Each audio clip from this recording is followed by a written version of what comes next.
Hi, I'm Jason Pierce. I'm a personal trainer and nutrition coach, and this week I want to talk about peptides. If you haven't heard about peptides, you will. This is a peptide that absolutely torches belly fat at a disproportionate rate. You find people talking about them all over Instagram and TikTok and YouTube and podcasts, and athletes are talking about them, and the people that are excited about them claim they're like a miracle drug. Let's just talk about what they are, what people think they do, what they actually do, and some other information that might be useful. So peptides are a small chain of amino acids, and amino acids are what makes protein. One scientist says, think of it as like Legos. So you've got the peptides are the Lego blocks, and then you form them into the protein. They're made by our bodies, but they're also made by things outside of our bodies. Sort of the magic of peptides is that they are very specific about what they do. So there might be a peptide that can cause you to heal faster, or a peptide that will make your muscles grow, or a peptide that might make your hair grow back. So there's all these different possible uses for peptides that have people very excited. However, there's not a lot of research on humans with peptides yet. Let me back up a second. There are peptides that are actually out there being used constantly. Insulin is a peptide. So are GLP-1s. So Ozempic and all those weight loss drugs, those are peptides. And so those have been approved by the FDA for use in humans, and they are very effective. And so based on those, there's a lot of optimism about what we can do with peptides. The biggest peptides that people talk about are the ones for healing and the ones for muscle growth. Athletes in particular are very excited by these because if you can find a way to heal faster, why wouldn't you be excited by that? And if you can find a way to build muscle faster, why wouldn't you be excited by that? A lot of people are taking these non-approved peptides because they think it will help them perform better. And, that seems perfectly reasonable. However, the studies that have been done on those have been done in rats and other lab studies, and they have shown some promise in rats. There have been very few human studies, and the human studies that have happened have shown a little bit of improvement. Nothing that would lead you to think, oh, it's a miracle. But because of these studies, people see that, oh, it worked on the rats, so I'm going to try it. And they try it, and then they claim that it works for them, and then that's how it kind of spreads. So that's called anecdotal evidence, when someone says, oh, I took this and I feel better. For example, let's say all I ate yesterday was blueberries, and I gained 10 pounds. I could easily say that the blueberries caused me to gain 10 pounds, because that's all I ate yesterday. But what if you look at my actual diet and saw that I drank 3 smoothies, because that's not eating, that's drinking. And what if I had 10 beers?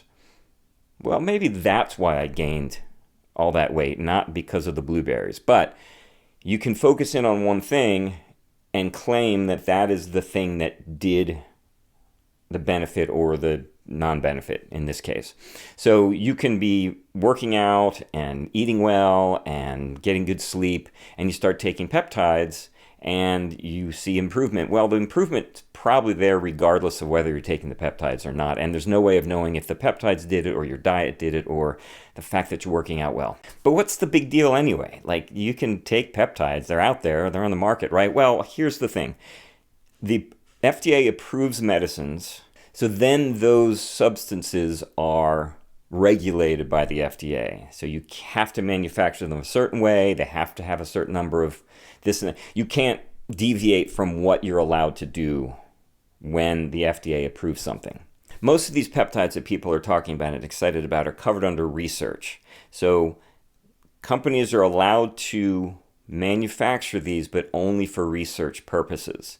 They are not supposed to be ingested by humans. But you can buy them because you can just say you're doing research, and then it's not up to the company to police you whether or not you take them or not. So there's not a lot of regulation going there. In fact, people have gone out and bought these and then tested them, and they've found bad things like bacteria and lead in them. But also they've found that sometimes the dosage isn't even close to what they claim it is. And in the same batch from the same company, each dosage might have different properties to it. So there's no regulation. You don't know what you're putting in your body. You don't even know if you're getting the peptide. You might be getting bacteria. You might be getting lead. You might be getting baby powder for all you know. So the biggest reason to stay away from these right now is because they aren't regulated. You don't know what you're getting. These are being studied. Eventually, the ones that work will be manufactured properly and be approved by the FDA. The other thing about them is you have to inject them. For some of us, that's a no-go at all. Like, I don't like needles. I don't do needles. You have to know how to do that. You have to follow the instructions properly, make sure the needle's not dirty. So why do you have to inject it? Because if you ingest these, your body just thinks it's food and breaks it down like food because it's part of protein, right? The amino acids are treated like amino acids in protein and just broken down. There's definitely reasons to stay away from this right now. But there's also reason to be optimistic about this. I mean, this is something that hopefully as we study this more, we will find some really great uses for peptides and be able to prove that they work and then find some really good things. This is coming, but it's not here yet. So I guess the point of this video is that if you hear people talking about peptides and trying to sell you on them, be very cautious right now. Don't waste your money right now because you could end up harming yourself. We don't know what they're doing to our bodies, and we don't know how they've been manufactured. And here's the thing about peptides. The reason people want these to work is because they will be a shortcut. Time and time again, we are promised great innovations that will make it so we don't have to put in work. But you always end up coming back to eat well, exercise, and get enough sleep.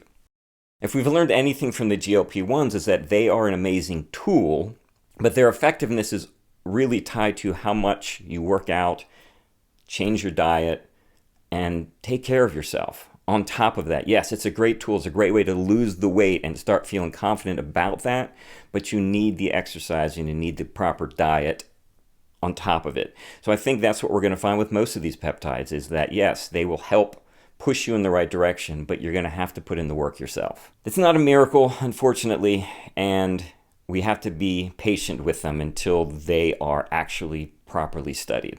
I'm going to link to a few articles and videos on this that are pro and con, so you can kind of look at it and follow the threads. Be aware comment sections on these tend to be a little weird, so I would maybe stay away from them, but if you enjoy that, go for it. Hope you enjoyed this. What do you think about peptides? Leave a comment down below. Let's start a conversation. Please like and subscribe, tell your friends, and as usual, stay healthy.